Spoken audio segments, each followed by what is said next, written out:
মৰ্মাহত হৈছোঁ, অতিকৈ দুখ পাইছোঁ। কিয়নো তেওঁৰ পৰৱৰ্তী কাৰ্যকৰ্তা হিচাপে মোৰ কান্ধত তেওঁ দায়িত্বভাৰ এৰিব বিচাৰিছে।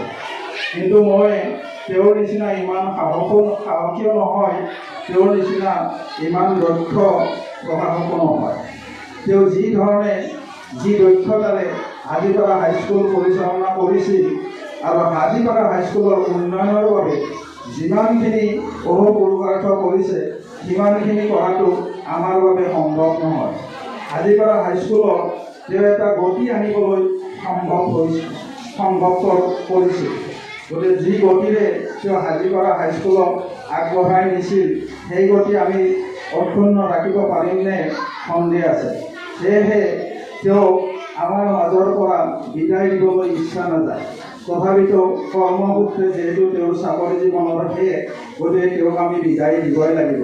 বিদায় দিলেও তেওঁক কিছুদিনৰ বাবে আমাৰ বিদ্যালয় এৰিবলৈ আমাৰ বিদ্যালয় নেৰিবলৈ বাৰে বাৰে অনুৰোধ কৰিছোঁ, যাতে তেওঁ আমাৰ পথ প্ৰদৰ্শক হয়, আমাৰ বিদ্যালয়খনক আগবঢ়াই নিবলৈ সহায় সহযোগিতা কৰে আৰু স্কুললৈ আহি আমাৰ দিহা পৰামৰ্শ দি থাকে, তাৰ বাবে বিনম্ৰ অনুৰোধ জনাইছোঁ।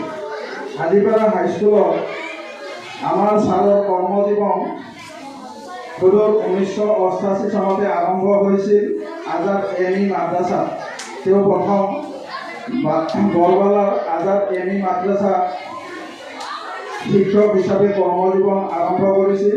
তাতে কিছু বছৰ তেওঁ শিক্ষকতা কৰাৰ পিছত 2017 চনৰ 27 অক্টোবৰ তাৰিখে আমাৰ হাজীপাৰা এম.ই. মাদ্ৰাছাত প্ৰধান শিক্ষক হিচাপে যোগদান কৰে।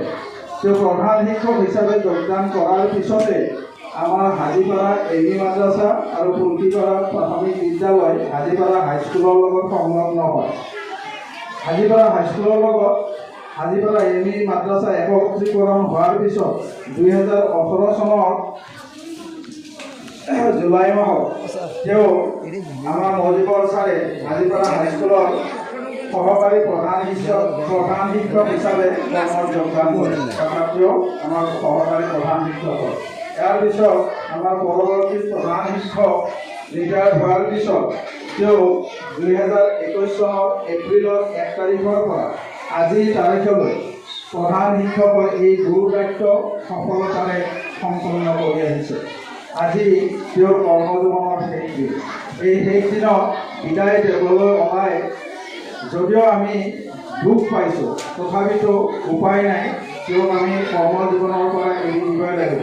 সেয়েহে তেওঁক আমি দায়িত্বৰ পৰা মুকলি কৰি দিম। তথাপিতো তেওঁক আমি বাৰে বাৰে অনুৰোধ কৰিছোঁ, তেওঁ যাতে বিদ্যালয় ত্যাগ নকৰি তেওঁ আমাৰ বিদ্যালয়লৈ আহি আমাৰ দিহা পৰামৰ্শৰে কিছুদিনৰ বাবে হ'লেও বিদ্যালয়খন আগবঢ়াই নিয়াত সহায় কৰে, তাৰ বাবে প্ৰাৰ্থনা জনাইছোঁ। শেষত